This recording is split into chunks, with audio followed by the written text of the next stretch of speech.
Hi, Simon. Thanks for joining us on the House Culture podcast today. You've been smashing up the scene with your Shadow Child alter ego for many years now, blessing us with beats that hark back to a golden era.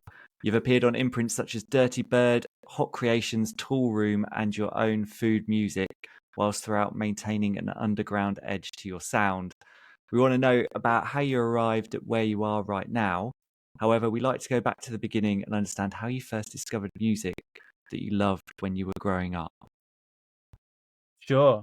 Well, thank you for having me. First of all, it's nice to be here today. Yeah, I mean, it all started just playing my parents' records. To be honest with you, I'd go visit my dad at weekends. My parents broke up when I was like 1, but I would go to my dad's on the weekend. He had a great record collection, as did my mum, and I would make mixtapes for them. You know, I learned how to play and record tracks in individually. So I was basically making a playlist for them.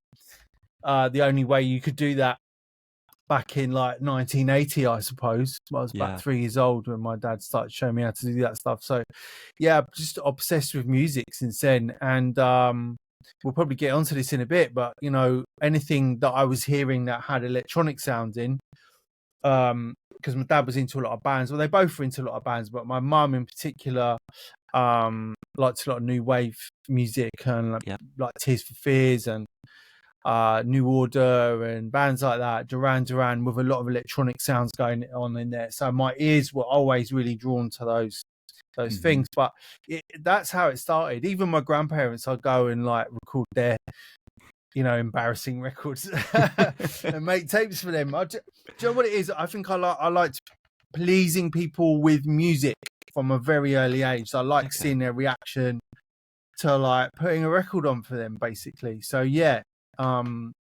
that's where it began. Yeah, awesome. And I'm not asking you to pick a side, but who do you think had the better taste in terms of their record collection, or was it just all good? Probably my mum, because she's a bit younger than my dad. But my dad, as I've got older, I appreciate my dad's record collection more.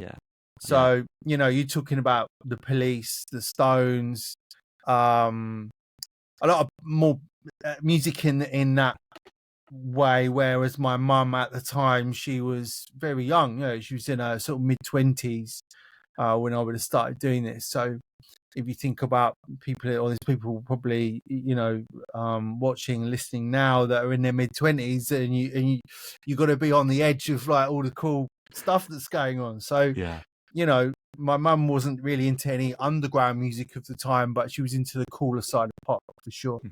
Cool. And you know, so you've got a real passion for music. It's leaning towards more the electronic side. When you were like kind of growing up, going through school, college, and things like that, were you looking at music as like a career? Were you playing instruments, getting involved in that scene, or how did that start? Yeah, I started playing a trumpet. That was my first instrument at school. I wasn't doing anything I really wanted to maybe do. I was just a young kid, probably 8 years old. Not really into a particular genre or anything like that. It just wasn't how it was. So I wasn't really chasing being in a band or getting a keyboard or anything. But I do remember my dad got a keyboard because he's a guitarist, but he actually got a keyboard to play as well at home. And I loved playing the drums on the keys on his keyboard. And then my school actually got one as well. And then I started, I must have been about 10, something like that, playing a keyboard, and what these girls would sing, like, I don't even know, can't even tell you what the songs were, but whatever was in the songbooks in the music room.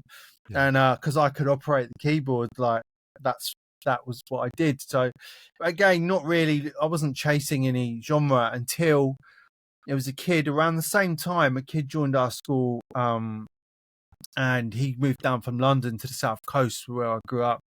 And his sister was like big into Bomb the Bass, which were like late 80s sort of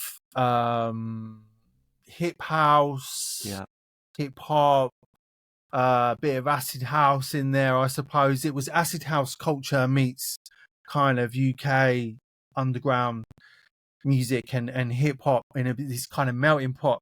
Yeah. This guy Tim Simonon, is a genius really, and I've always said in any interviews I don't think he gets enough love really for what he triggered at the time. But it was at the same time as you had the acid house explosion, so I kind of get why it probably got papered over the cracks a little bit. But big up Tim Simonon anyway. But yeah, until then I was like, what is this? This is like, I need to know how this was made. There were sounds in there I recognised from other records. I recognised hip hop and rap influences in the music, although before that in the 80s it wasn't really my thing as a kid. But I started latching onto samples and breakbeats and the culture and the artwork. It was amazing, and I hadn't seen anything that I'd really connected with. And I think it was at that time where I was 10 or 11 or whatever, and when your formative years and you're soaking things up like a sponge, and actually cultural things start to matter to you a little bit, and feeling like you want to be a part of something matters, not just, I play for a football team on the weekend, or I go to art club or judo or whatever you do as a kid, or kids used to do it, that were my age. It was the first time I was like, this is something that was obviously creative and something cool to be a part of, like a huge, like you say, a melting pot, a scene. It was not only kind of music, it was bringing in other influences, fashion, art, all of these other elements, creating a real movement at that time. It was something brand new, wasn't it? Something that had never been. And the fashion at school changing too. Everyone's starting to wear those kind of Manchester type outfits, the dungarees and the baggy clothes and the paisleys and all this stuff was starting to happen, and it seemed to go hand in hand with early dance music as we know it now. But it was actually at the time, I wouldn't say Bomb the Bass was much more commercial, I guess, although it was cool. But the more underground side of what was going on in dance music was looked upon at that time as obviously being a bit risky, and like parents wouldn't be happy with their kids going to raves and like being around that culture, so not it was a bit of that going on too. Absolutely. And we can obviously talk about anything and everything on this podcast. It's it's a safe space to talk about whatever's going on. But so you kind of into that scene from a very young age first, obviously before you can even start experiencing it live, in the environment that it's kind of made for. Tell me about when you were first started going out and clubbing and then discovering that scene through that live experience. Well, you know what? I was just too young, into it too young. And I did it, although I was into the culture. What I mean by that is all the things you said, all the visual, the artwork, the clothing, the flyers, the music especially, and that stuff. I wasn't into I didn't really know too much about raves. I was 10, 11, you know what I mean? It wasn't, I wasn't trying to hunt down an acid house party because I didn't really get it. And by the time I was old enough, quite a few years later, I suppose, or at least looked old enough, I think it had passed me by a little bit, because by that point I was so obsessed with learning how to make the music. It was more so about that and keeping on top of, getting mixtapes from the raves, and stuff like that, get, recordings and stuff of DJ sets from clubs and raves. And it was around then, I suppose I was about 14, 15, where I was really intrigued by it and needed to go see it. And there were a couple of things that went on that I managed to kind of poke my head into, but I found it quite, not intimidating, I found it quite overwhelming. And excuse me, and I was just too obsessed with making the music. I almost had the blinkers on with that. I wasn't worried about DJing at the time. I didn't even really understand. I knew what DJs were doing and mixing records together. I got that, but it didn't really excite me. What excited me was, I went to secondary school that had the right kind of kit to start experimenting, making that music, which schools didn't have in 1989 generally. But my school happened to be invested in for creative arts and stuff like that, and there was a little studio built. The studio was built to make music for the big school plays and productions. But Yeah. there was me asking for the keys to go in there and sampling breakbeats and rave noises and trying to, emulate what I was seeing. Because by then, 91, 92, you'd start to see, Enjoy and Bizarre Inc. and all these on TV, and you'd see the equipment that they were using, and you'd think, I'd be like, we got one of those at school, and like, and I could go into school, which it was just unheard of, but it was the norm to me. So yeah, raving didn't really become a thing really for me, and partying and stuff. All my mates were big into it, but I was accepted into the group. I was the tape dealer, I was like that was me. And and at school generally, and I was I wasn't the coolest kid. I was a bit of a nerd, but I was accepted in the cool circles because of the music, you know what I mean? And this whole thing we're talking about, everyone thought that it was great, I was like, I was accepted in all those kind of decent social circles that you get at school and college and whatnot because of that. But it wasn't about partying until later on. In fact, I think one of my first things I went to was like an under 18s rave.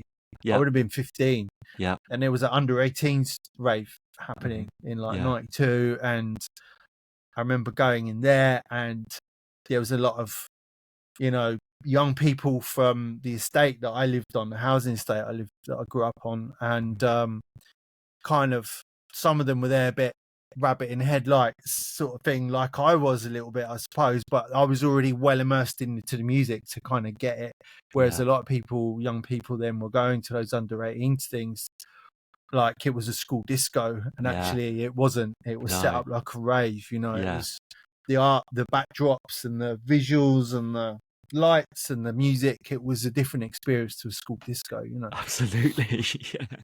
I mean, similar experience for me kind of growing up. I had an older brother, 92 to 94. I was like, it's a real form of currency to be able to get hold of these tapes and trade them, and someone's got the new like box set, and you'd be around the house and like copying them all and things like that. So really kind of feel that my best friend's next door neighbor used to get the first gen tapes from, there's a place called Empire Club, which was in Bognor Regis, and a lot of the tapes from Stearns he'd get like first gen of, like from a DAT, then he'd have the first gen, and then I'd get a copy, so I'd have second gen, so like that's kind of what it was. I don't know who out of my mates at that age were really that bothered about what gen tape it was, but they just wanted to blast it, as long as I could play it on my Walkman, I didn't care how hissy. It was probably 10th generation or something like that, and then I'd be there like cutting up the flyers, making little cases for them and stuff like that. Well, it's part of the culture, Absolutely. It's there wasn't an Instagram then, obviously, or anything like that. There wasn't like any social media where you could just,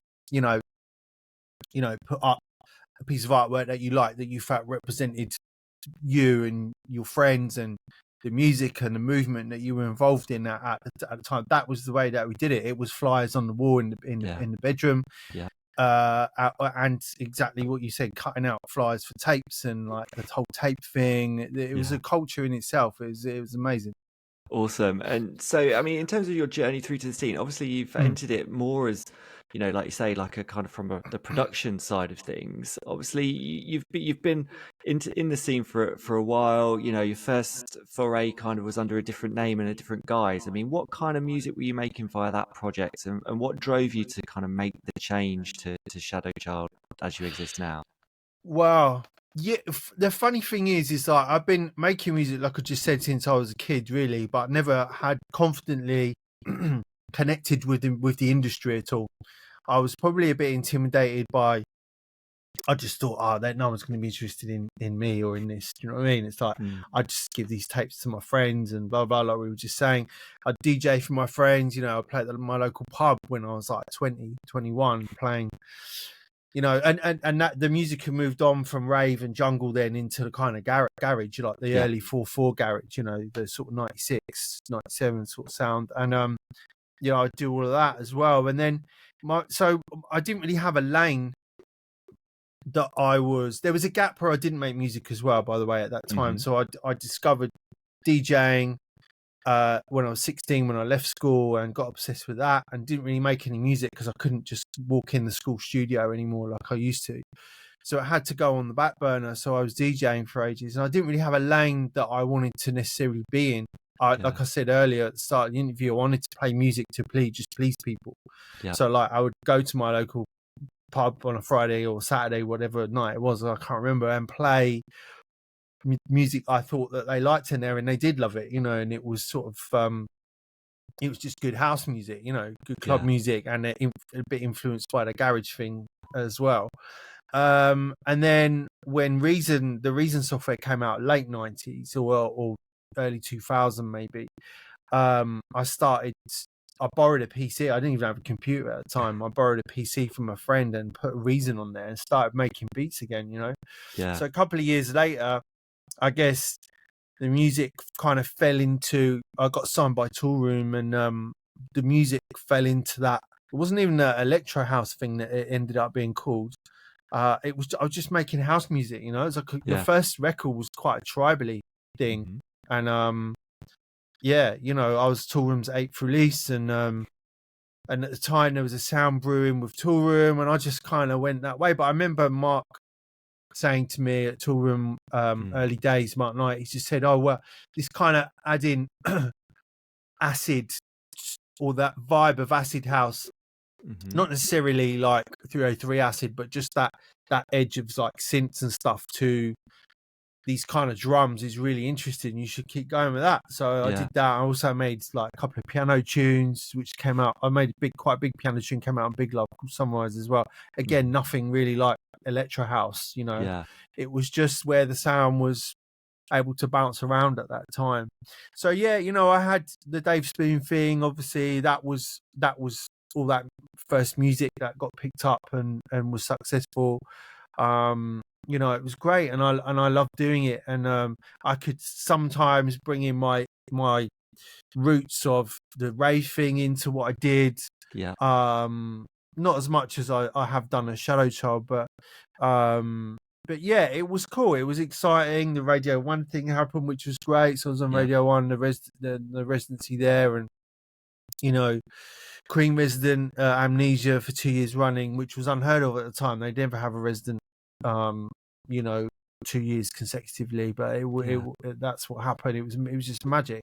I had such a great time of it. And then when the sound changed and became, you know, I tour with people like, you know, Steve Angelo and Guetta and Afrojack and all those kind of people towards the end of the Spoon era, and you know, and they're all lovely guys but that and very good at what they do, but the sound just wasn't for me. And it was their sound, and then the Swedish House Mafia sound that exploded, and then America exploded with it, and I was like, do you know what? This is where it is. It's just I'm not into this. That's it. It's not that I'm knocking it or anything like that. You know, they're friends of mine and stuff. And again, very good and passionate at what they do. But I just thought, this isn't me. It's not what it's about. For me. So yeah, I just kind of slowed it down a bit. I remember being at Creamfields and playing in like the main arena there with I don't know how many thousand people, and I didn't really want to go on. I wasn't afraid or anything of going on, but I just musically didn't want to play, and I just thought, you know, this is someone else's experience now, really. You know, this is someone else's opportunity. It's not really for me. And yes, you know, I could have carried on and earned the dollars, but from it, but I wasn't getting anything from it at all, personally. I mean, that's really brave as well to like recognize that and be like, actually, this sound isn't for me. Like you say, you could have just easily just kept going. I just feel what I do, and I wasn't feeling it. Bottom line, and that's it. And I'm not like I'm not an actor. I can't go and pretend to be enjoying something I'm not. And then it comes out in what you do. You know, all the music I was making in the studio was like crap, and like I just didn't feel happy with anything. So I shelved it, and I already had what became the first Shadow Child track done. Because I was thinking, what can I do at the time? What can I do to switch this up? And Dirtybird had always been a label for me that I wanted to release something on, even through my Dave Spoon days. I played a lot of Dirtybird tracks. Yeah. And so I didn't try to make a record for them, but I had this tune which became String Thing that I tried to get signed to Dirtybird, and they didn't want it initially. Yeah. And so I left it, and then about 4 or 5 months later, I heard Entrance Song Beats Everything. Mm-hmm. So I reached out to him. Which I love. I mean, that track, it's amazing, and it was everything that I was about, everything that I love, put into a house record. And I was like, this guy's going to understand this String Thing record. I think I just got this hunch. So I got it to him, and I didn't know him before at all. He knew of me because of my sort of career as Dave Spoon. But I sent it to him. I said, look, I don't know what I'm going to be doing with this. I said, but I don't know if you're into it. And he was, he championed the record basically.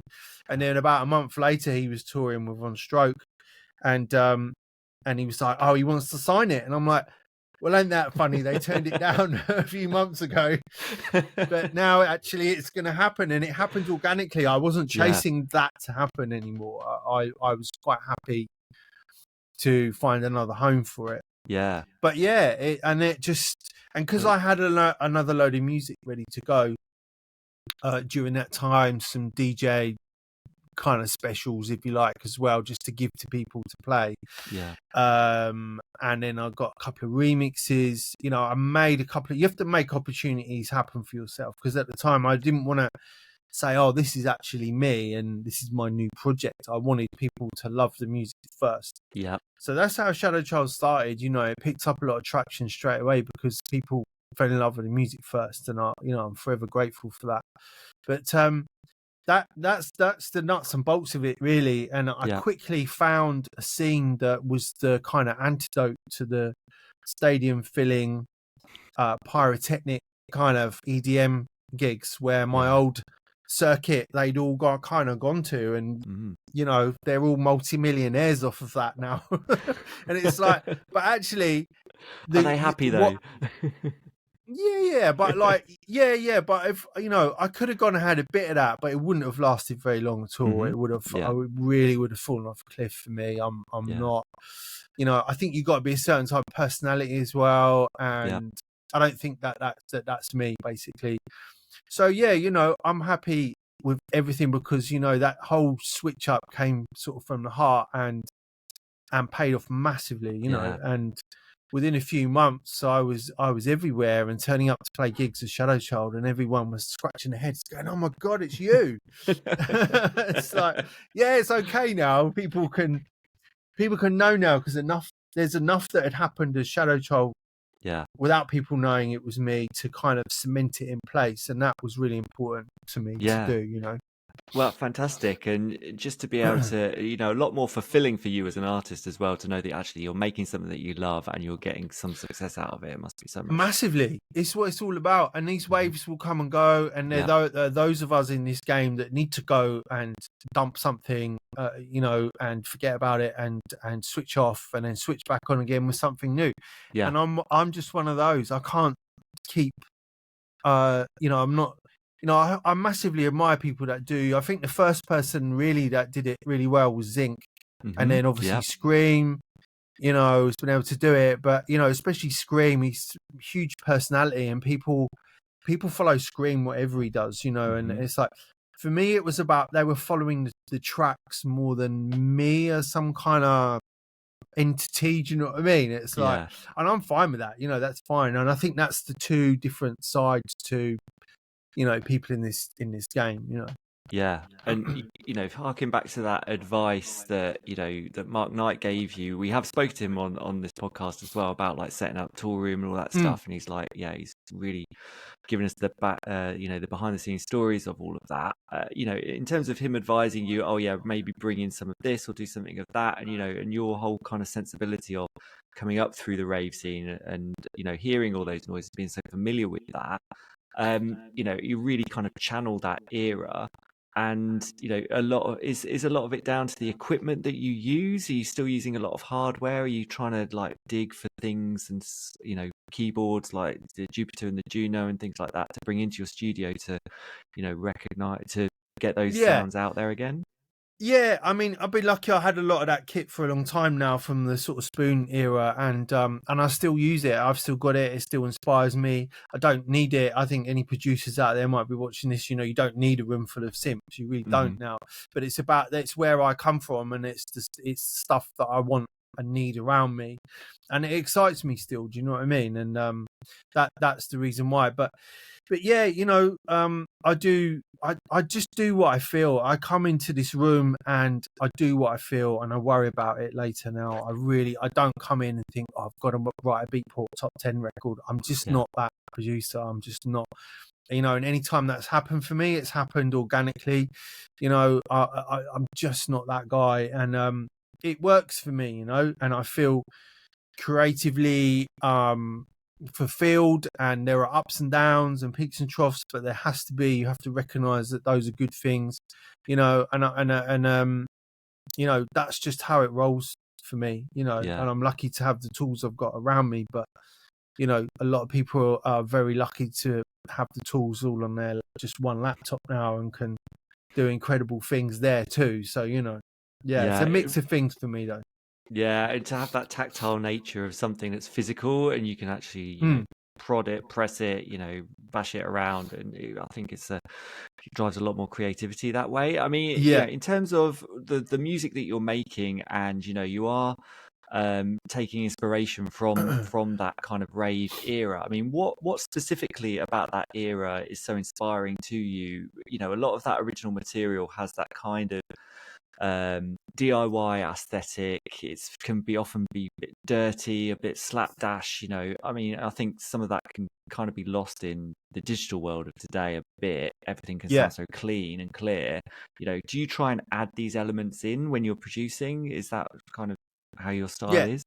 100%. And that's what it's about for me. It's about bringing some of that aesthetic in. Sonically, there are some things that don't stand up now like they used to. I think if you're playing a DJ set of all old music, it doesn't matter.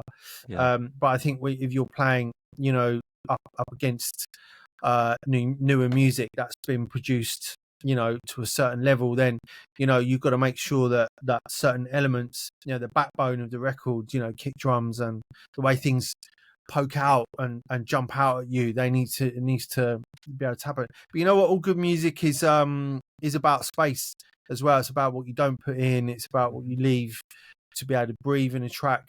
So I do, there are ways and means to do things. I think there's a lot of really overproduced music with too much going on in there.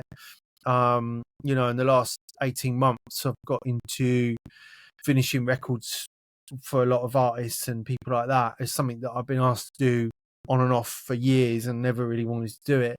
But I found myself sort of falling into it. And most of the time, people coming in with sessions with 100 tracks going on in their project, and I take half of it away at least, or more than that, because you just don't need it. It's like, that's why you can't always finish a record, because there's too much going on. So that's that with me, and that's where, as a little kind of annex to that, my project with Mark Archer, when we make music together, works so well. It's so stripped back.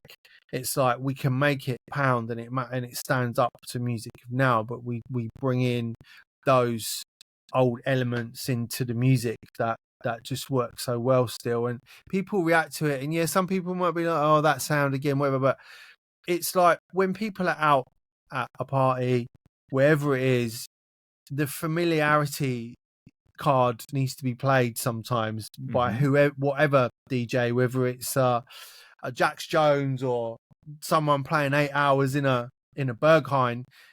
Like, those elements, people want those elements sometimes, and it's like, if we can bring those into the music, that there's an option, as a bit of the toolkit for someone, then that's what it's about. I set out in this game, I meant to say it just now, to just have my music played really by DJs. It wasn't about me being DJ or anything like that, or look at me. It was about, I wanted DJs to play my music. That was it. And I still feel that way, and that's where I get excited creatively, because I'm thinking about who can play it. I'm not looking at it to be some calling card for me. If it is as well, then that's great. But it's about exciting DJs and exciting fans, you know. Yeah, and sonically, like shredding the club sound system. Yeah. You mentioned Mark Archer. I remember when we've interviewed him as well, and that was I have in my mind that he was about to go to Fabric that evening to maybe DJ with you as well. I mean, this was just before the pandemic, I think, but yeah, I mean, obviously he's a legend in the scene and from that kind of alternate crew, and even now those tracks, you can tell how well produced they are, and like you say, but in a stripped back fashion. When you're working and meeting someone like that I would imagine is quite a legend in your eyes as well, how do you approach that, working with them? Is it just another day in the office, or is there any trepidation there? Well, no, you just got to be able to get on and have a bit of a laugh, and like, it's about that first and foremost. You got to be able to say if something's shit or if something's amazing, and feel confident in the room.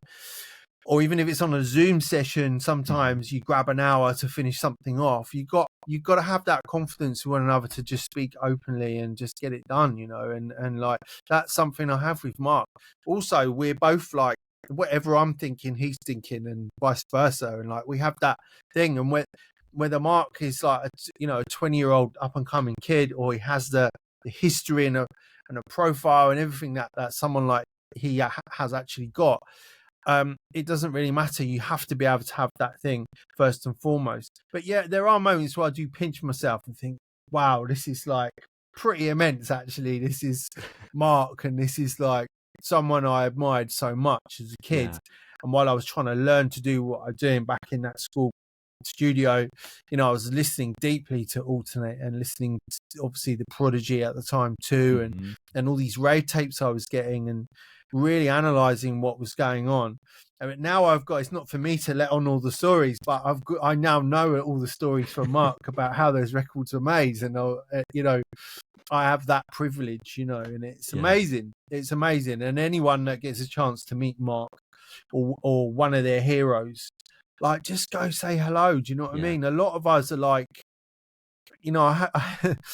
I remember this guy like saying, he messaged me once on social media and said, "Oh, I saw you in like Tesco today," and I was just like, well, why don't you just say hello? It feels a bit strange and stalky to just say, I mean, fine, the confidence, whatever, to say hello, that's one thing. But actually, if you get in a space where you can communicate with someone who inspires you, say hello. Do you know what I mean? Don't like, just do it, particularly if you're into music or anything creative, and it's someone that gives you a bit of a buzz. And Mark's my mate now, and whether we made music or not, he's one of them people that I'd be mates with anyway. We just that's how we are. Yeah, he was such a nice guy. I remember when I met him, and again, like you say, that was just us reaching out on social media for him to be available to do the interview. So he was really kind of him. Not reaching out to say you were stalking him in Tesco's. No.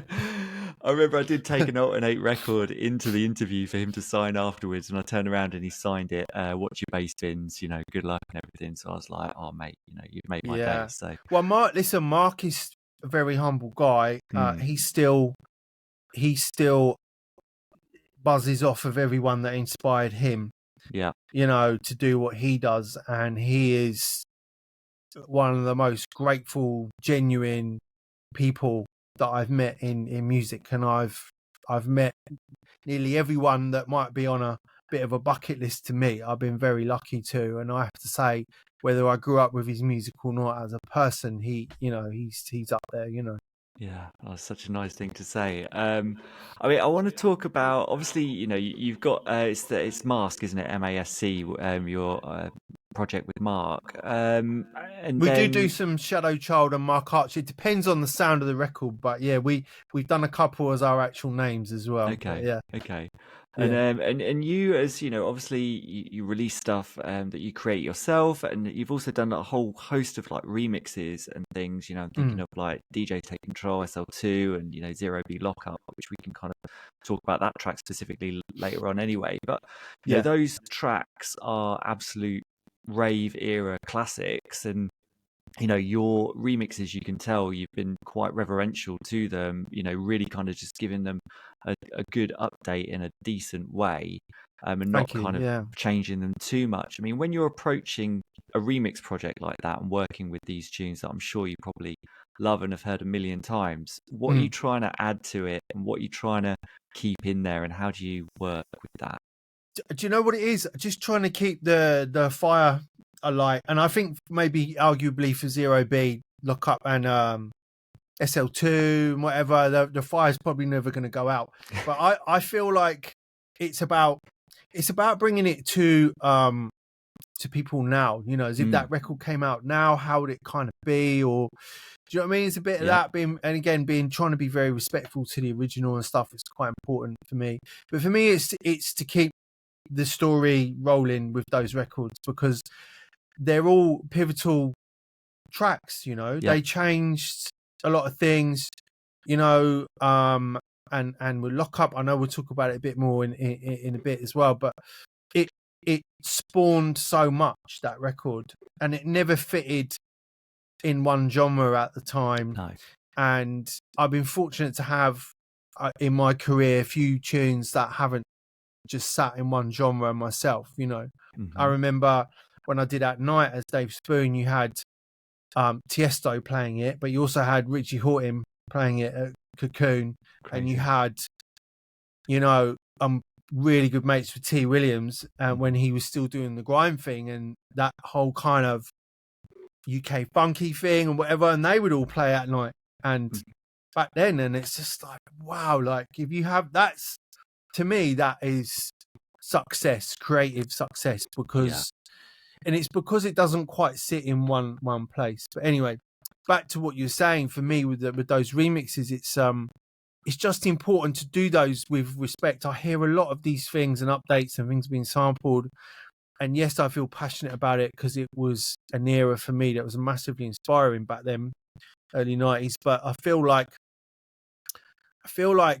personally, and I don't mean to sound arrogant at all, but I want to sort of set a standard for how I'd like to hear those tracks being reworked these days, because sometimes they're not treated with that respect, like, at all. And and not just from my point of view, I mean from a you know, the masses would say that, you know, that know the original record. And maybe I'm a bit chin strokey with it, and maybe sometimes I've not done the perfect job either, but what I do try and do with it is try and represent it in a way that it can be respected, and people can, you know, 19-year-olds can go, what is that? I remember playing the SL2 thing when I first done it, and people running up saying, what is this? It's like, it's got the, and I'm like, how do you not know this? But like, they were like 18, 19 years old, and they might have heard it, obviously, because everyone's heard DJs Take Control, really. But it's, and that's nice to be able to generate that interest through a new version. Yeah, absolutely. And it opens up that rabbit hole, right? Doesn't it? It's like, they're like, what is this? And then they'll discover SL2 and then probably discover Night Riders. And then it goes from there. I mean, exactly. Yeah, I just remember when SL2 DJ Take Control came out, and then, you know, a number of years later, hearing Night Riders and being like, holy shit, this was a thing before this track. It's how do I get this? How do I know more about this?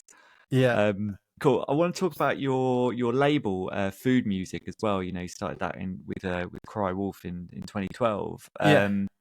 You know, the label alongside yourself has featured people, you know, like Hannah Wants, Junior Sanchez, Will Clark, who we've interviewed for this podcast as well, Danny Howard. I mean, what was the reason to start up that label for you? Was it a creative outlet? Did you want to specifically trial one sound or be eclectic? Like, what was the background for that? No, well, it was kind of one sound at the time, although the one sound was fairly eclectic, because when the early Shadow Child stuff was going on, there was a bit of a bassy influence going on, but also very much that kind of New York house thing as well. And it was like that all bumping into one another. It was kind of what Van Helden had done in the 90s when drum and bass or jungle was going on and house, and he bumped them together and did what he did, which was incredible. It was a little bit of that going on, and so there was kind of two sides to it, but it was one lane. And I remember because Cry Wolf Lewis from Crywolf ran a party back home in Portsmouth, where I'm from, called Sumo, and they did great with that. They had a label called Sounds of Sumo, and they started making music as Crywolf, and I was doing the Shadow Child thing, and I was like, look, rather than me start a label from a town like this that's never, it's had labels and it still does have labels there, but nothing in this sound, obviously. Why don't we get together and do this and just have a lot more fun, you know? And that's what we did. And it wasn't meant to be this like thing that was a breeding ground at the time for some of these UK artists, you know, like you mentioned Hannah, Chris Lorenzo, you know, many others as well. And, you know, it was the momentum of everything going on with Shadow Child and with Crywolf at the time, early days. I mean, Crywolf had a profile before Shadow Child did. Do you know what I mean? Yeah. They already, you know, but yeah, and then it became much more eclectic. And Lewis moved away from the label. He's in the art world now as you know, he's an art dealer, basically. That's what he does now. And, you know, we're still mates. He's still really passionate about music. And I see him whenever I go back home and visit the fam. I always go see him. And we're still good friends. And the food music thing came from when we started talking about it. He'd come round and he'd bring breakfast and cook breakfast in the morning because he lived around the corner from me. Yeah. And that's where the name came from and the whole thing. Way. Yeah, and yeah, that's what it was about. He was obsessed with omelets at the time, like bougie omelets. But anyway, yeah, that's what it was all about. But over the years, it's become more eclectic. It's a bit more like people, because I play DJ set. It can be quite eclectic sometimes. My Rinse show, I was on Rinse for 9 years, obviously, and my Rinse show was quite eclectic as well. Didn't really represent what I did when I DJ'd in a club. You know, I play music that I feel is really strong and that I believe in, and support artists that I feel really deserve the spotlight. So, you know, it was a bit the same with the label. There was a lot of stuff Lewis brought to the label, a lot of links that he had that we no longer had, which not for any bad reason at all. That's just how it went. But what it enabled me to do, like I say, was make it a bit more eclectic. It wasn't a plan. It just really represents me, where I am. But early days, it was very much in that lane. I mean, it was before it all got dubbed Deep House and this whole movement that was called Deep House. We were just doing what we loved and what we felt. We were making music for little parties. Yeah, you know, low ceiling, big sound system, all the cool kids in there. You know, it started really. Also, I have to big up the guys that ran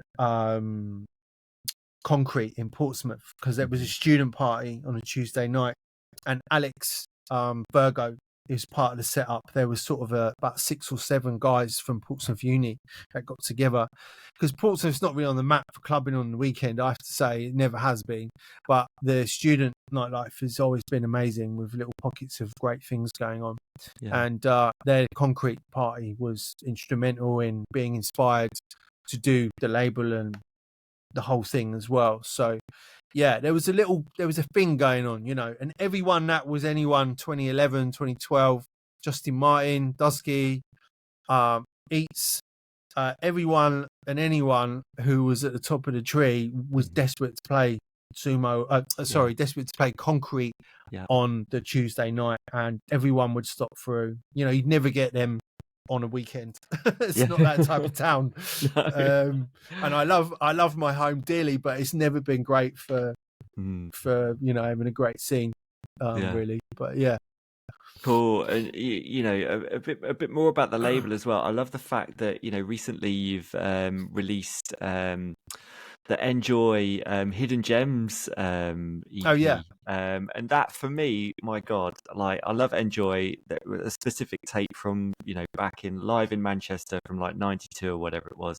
Me and my brother like absolutely rinsed that tape. I can still quote the MC word for word anytime I listen to it. And there were some individual tracks on that tape that were never available. You could never get hold of. And then Yeah, fucking release Yeah. now as well. So exciting. Yeah. Well, those things. So the 50th release on Food was the SL2, and that came up as a one-off opportunity. Really, it wasn't a plan to go down the road of doing the remasters and reworks thing with old music.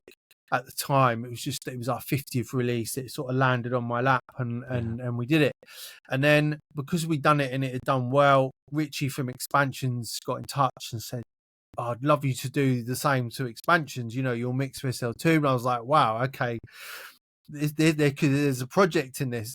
So amongst releasing our normal output, which it isn't as much as it was early days, because early days the music I was getting sent and Crywolf was everything was off the charts, and it was really good, really well produced, and really represented where we were at and what we wanted to shout about, but it was too much to put out.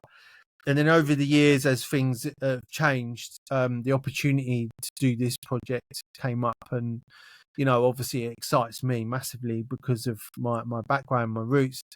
So yeah, we did that. We did DOB obviously, and then Bump as well sort of came up, and then Enjoy.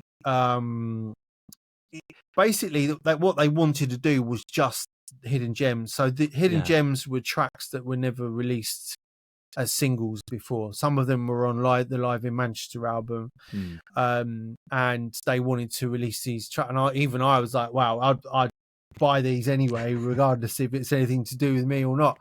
So yeah, that was the initial conversation. And then I said to them, well, what about, because all their tracks that were released on EPs as individual tracks, they were very short, because Enjoy are a band that they made elements to go in a live set. They weren't DJs, so they were making loops of melodies and pianos and bass lines and samples and beats to go in their sequencers, samplers to trigger live. And they weren't actually records, so some of these were very short. They were like 2.5 minutes long. So I said, look, why don't we make extended versions, remaster the old catalog too? So we did the album as well, which I mean, it's just immense. So the sort of 14-year-old in me that discovered Enjoy and Live in Manchester was just beyond excited. It's just been amazing. So yeah, whether we'll do a project like that again, I really don't know. It's just how that one happened to roll out. I don't sit here having some big master plan with a big fat cigar. It's not like that. It's like, if these things come and land in the right place at the right time and everyone's happy to do it, and I have to shout our distribution partners we've had over the years too that have backed these projects too. It's what makes it possible. Yeah, and it's keeping that element of the scene alive as well by maintaining the quality of it. These things could have been lost, like you say, if they just existed as loop before. 100%. Now they're and in May this year, because some of those tracks on the Hidden Gems 1 and 2, they've got vocals on, and they didn't have originally. But there's a Enjoy Dubs coming, which is the instrumentals, and that'll be early summer, shall we say? I think we're just waiting for the actual date. Cool. I mean, you mentioned your radio show as well, which ran on Rinse for 9 years, and now you've got like a bi-weekly show on Kool. It's on every other Tuesday? If I have that right? Yeah. Called DNA, and that's, like you say, it's very, very eclectic.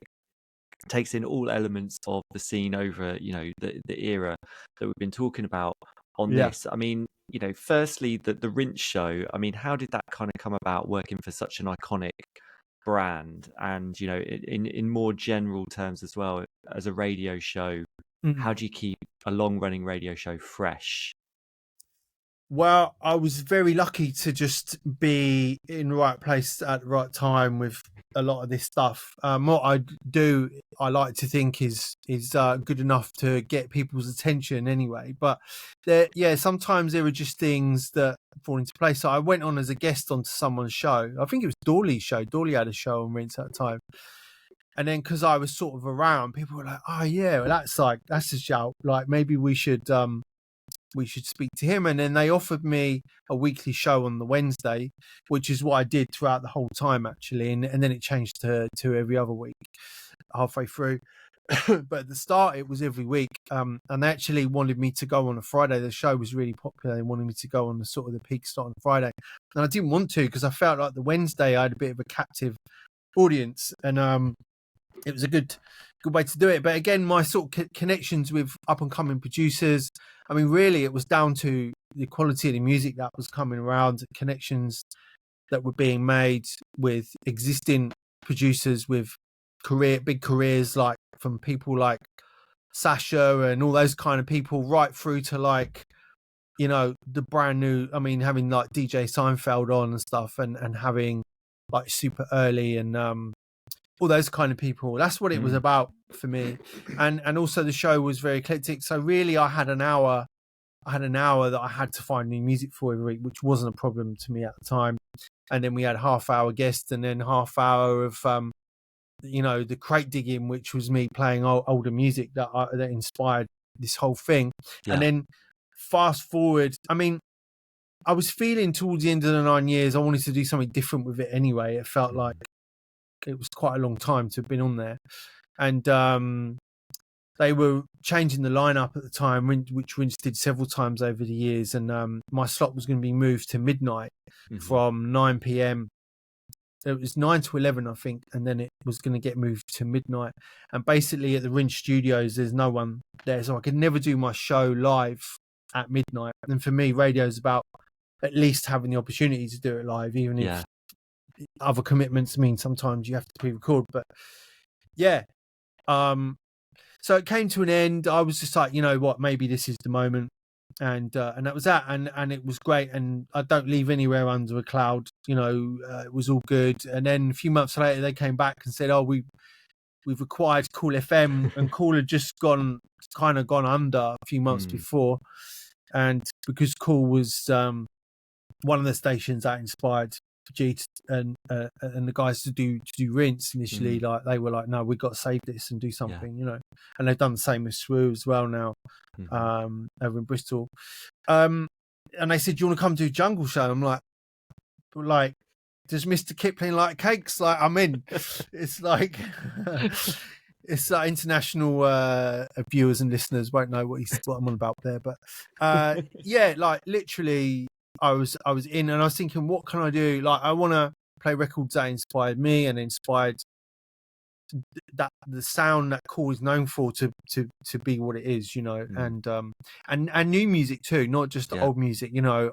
There's 2-3 tracks always in a show minimum that are new, you know. I love all the new jungle that like Future Retro do, you know, Tim Reaper and Coco Bryce and all those guys. They're just amazing, you know. And there's a lot of music that's like Laxa and people like that are not, you know, peak time names, but the music is amazing, you know, and it's all inspired, all comes from the same spot, and that's where it comes from for me. So I try and do that, you know.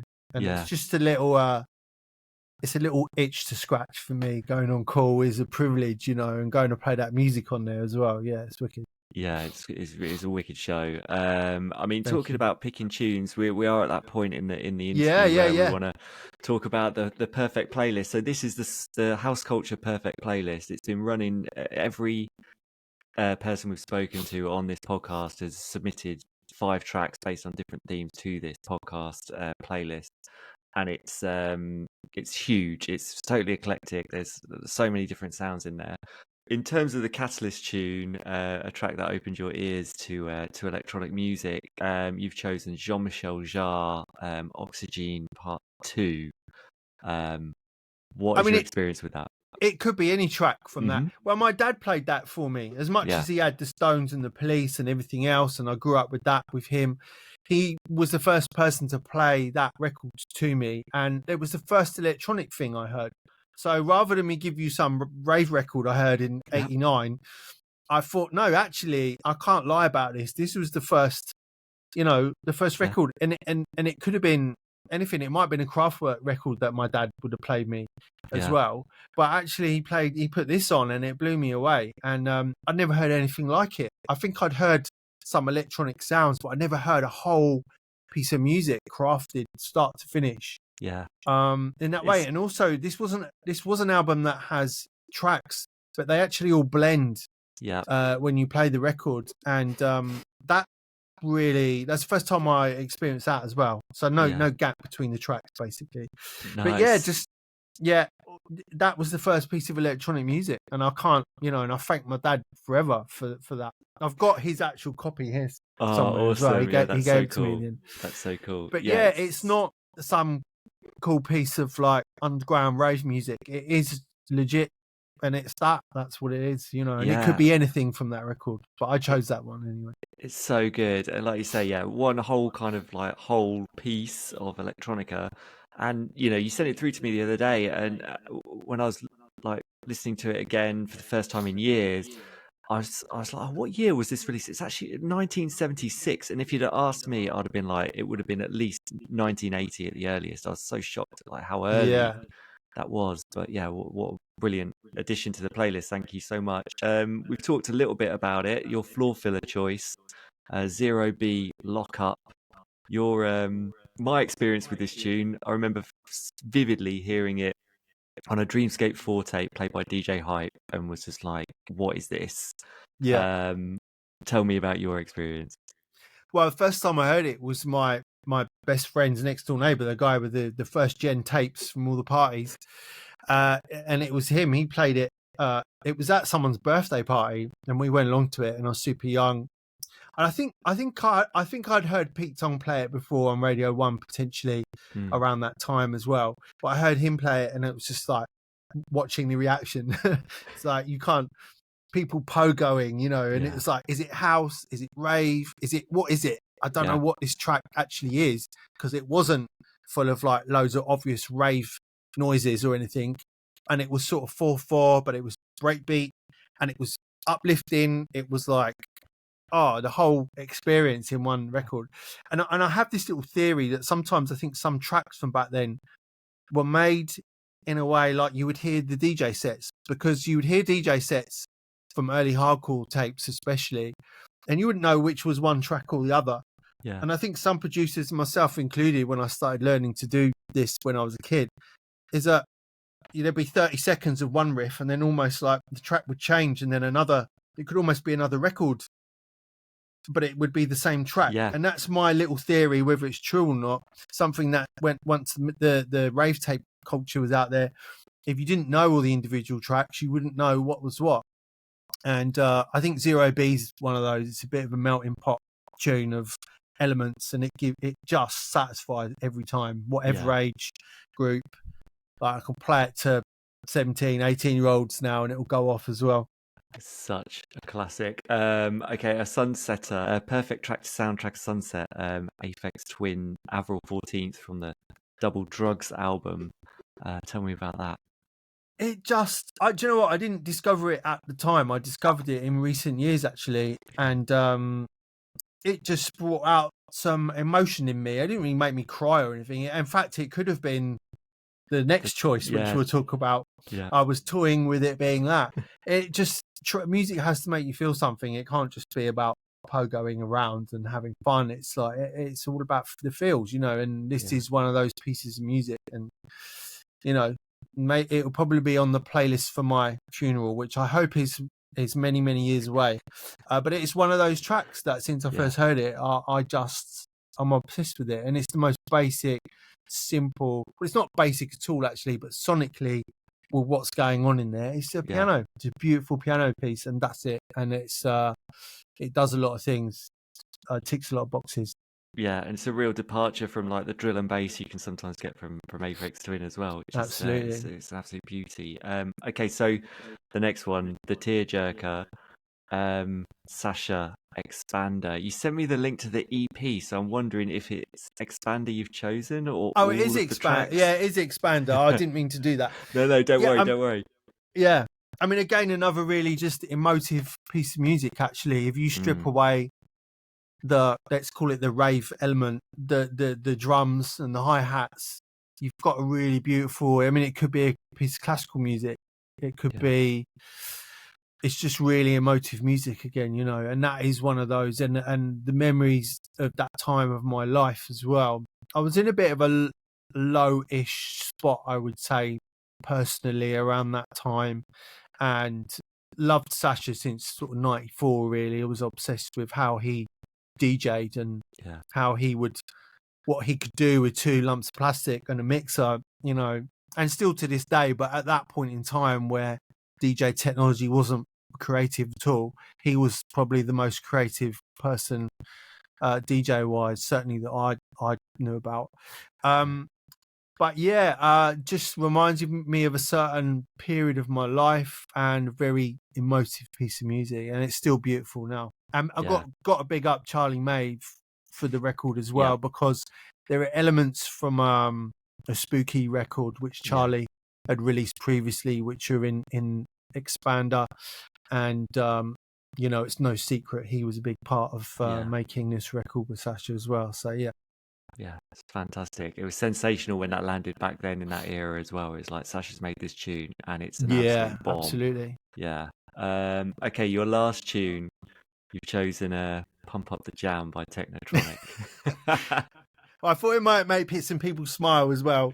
And you know what? That's what this is about sometimes. And we get a bit lost in being too cool and a bit lost in got to police people a certain way. But you know what? This is probably one of the biggest people pleasing tunes of all time. Yeah. And yes, it was on our albums, and yes, it's been on TV commercials, and you know, your nan would know it probably. But sometimes this is just about fun and entertaining people and whatever, and it's something I often draw for to be my last track. And when I'm DJing, and it doesn't matter again what age group you're playing to or whatever, what situation is, it's going to go down. And I played it. Mark Archer and I closed the Temple at Glasgow last year, and I played this for the last tune, and like we were walking back afterwards, which people that have been to Glastonbury knows takes hours, or it feels like it anyway, at 7 a.m, and all the crowds were still singing Pump Up the Jam like about an hour later. And you know what, this is the effect that music has on people, and that's the effect that we had on people that night by playing it. So that's why, and that's not the only time. Whenever I finish the set, if I just feel like, oh, one more tune, it's like, okay, have this then. And it's a bit of fun, you know. People, and it's a bit like DJ set. Sometimes people, the best bit is the last 20 minutes of a DJ set. The first 20 minutes, the last 20 minutes, you know, there can be some amazing records in any DJ set, but actually what people truly remember is the impact of something starting, and what they go home with is the end, you know, and how you create the end of a DJ set. Or sometimes it's just be blatant like this. So send everyone off with a smile. That's the main thing. Absolutely. And you've watched someone play, you've stayed till the end, you know you're going to get something in return as well. It's like, I've played a Bob Marley record if it's the end of the night and the light's going to come on. I've played Bob Marley before. I've played it, you know. You don't have to be like the cleverest, coolest, whatever sometimes as a DJ. You just need to entertain people and make them remember how you made them feel.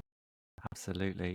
We do have, so that's the last tune. We do have one final question, which we always ask all of our guests. You know, you're on the House Culture podcast. We are House Culture. We're just, you know, interested in not only the music, it's all about the scene, the art, you know, everything we've talked about. You know, when you think of the culture of this scene that we all exist in, you know, what does it mean to you when you look at it? What does it bring you? And how do you view your place in it?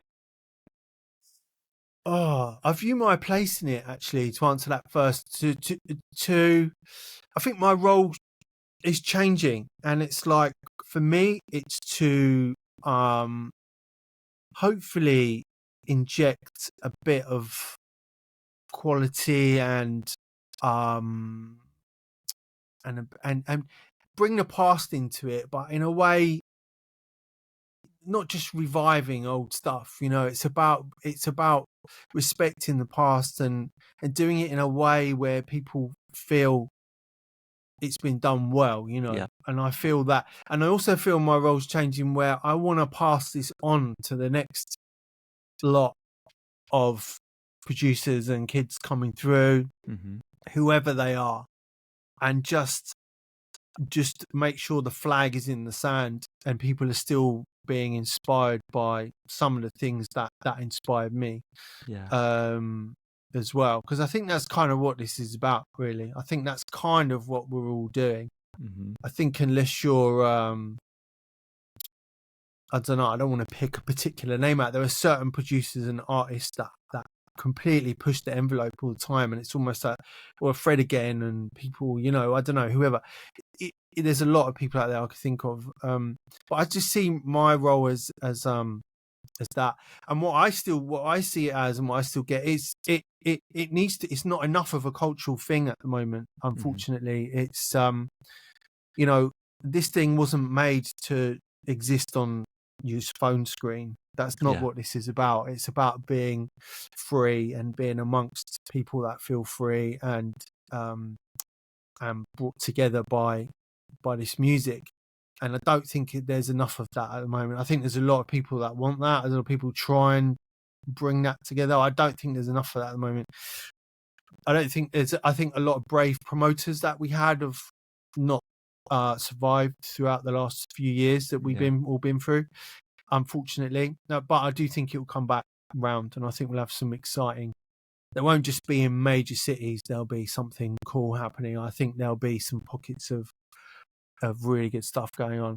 And I don't mean to sound like an old man with the phone thing. The social media, the phone is, and the way we connect is important, but I wish people would value the experience more than just posting about it. You know what I mean? It's about being present, isn't it, in the moment? Like a lot of things in life, but definitely with this, that's what it was built for. Cool. Well, that's the end of the interview. Perfect place to end. Thank you so much. Thank you. And everyone go check out Rising High on Toolroom, because I've not even mentioned it.